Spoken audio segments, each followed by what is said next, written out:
I'm pleased to be alongside Robbie Mustoe in studio. But first, of course, this morning, we have got to address this 10-point deduction for Everton, the largest point deduction in Premier League history. So we have got our Premier League insider, David Ornstein, standing by at Goodison Park. David, this news was announced 9 days ago now. What do we need to know? Anna, you mentioned the largest points deduction. There has never been a penalty in Premier League history for a breach of financial fair play, profit and sustainability rules until now. So this is really a seismic and historic moment. It involves the period from 2019 to 2022. Over that 3-year cycle, clubs are allowed to lose £105 million.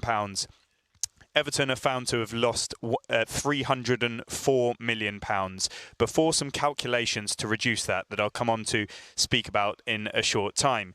Now, this was a process that their rivals who suffered relegation in that period, for example, wanted expedited because the charges were issued in March. They said, we want this dealt with by the end of last season, because if Everton had suffered this points deduction then, they would have been relegated. An independent commission was set up. They thought it would be too soon. They didn't have time to get round to it before the end of the season. Relegations happened. Everton survived here against Bournemouth on the final day with a goal by Abdoulaye Doucouré, who was signed during that period that they were charged for £20 million. It was then heard in October. Everton complied. They said, we will go along with the process. We're happy for it to be expedited. An independent commission sat. They heard the case and they ultimately delivered this 10-point penalty.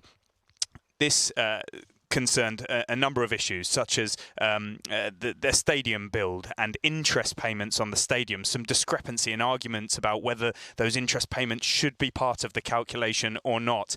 And when I mentioned that £304 figure, that was reduced ultimately by the Commission to £124.5 million because of things like the COVID pandemic and losses incurred during that period, because of the war in Ukraine, with Everton having Russian sponsors, the company USM. And Everton lost that sponsorship of their training ground, potentially of the new stadium that they were building, their stadium construction that we mentioned before. And so in the end, there was only a 19.5 overspend, which Everton still denied. But that was what they've been punished for in this, what they feel to be an extremely severe manner. They are seething about this, as are their fans, and we're going to see a lot of that anger today. At the same time, their rivals were given the opportunity to seek compensation over this. They have 28 days from that judgment, the likes of Leeds United, Leicester City and Burnley. So we'll have to see if this actually gets worse before it gets better for Everton. But they do have the opportunity to appeal. One crucial thing here, though, is that they did admit a breach of the Premier League's profit and sustainability rules, and that could turn out to be a key factor. OK, so David, I guess the big question really is, what does this mean going forward? As you mentioned, Everton are going to appeal the penalty, but what impact does this have on other clubs going forward as well? Yeah, so Anna, we'll have the appeal. I think Everton have until the end of next week to formally lodge that. They want to take their time and get this right because they feel that points deduction was disproportionate, extremely severe. And many people around the game agree. And so they will be arguing that we want to hear an explanation on how you came to this 10 points, because there was no firm matrix, because there was no precedent. Give us the formula. Tell us how you got there. They essentially want it to be wiped, or at the very, possibly reduced, if not wiped. And they feel there would be some contradictions in what the Premier League's independent panel announced, because they feel that at one point the panel said there was no sporting advantage sought by Everton, but there was one incurred. At one point they say they acted in good faith, but then they say they didn't. So it's very complicated, this, and all eyes in the Premier League are turning on. What about Manchester City? They were charged in February, 115 alleged breaches of the profit and sustainability rules.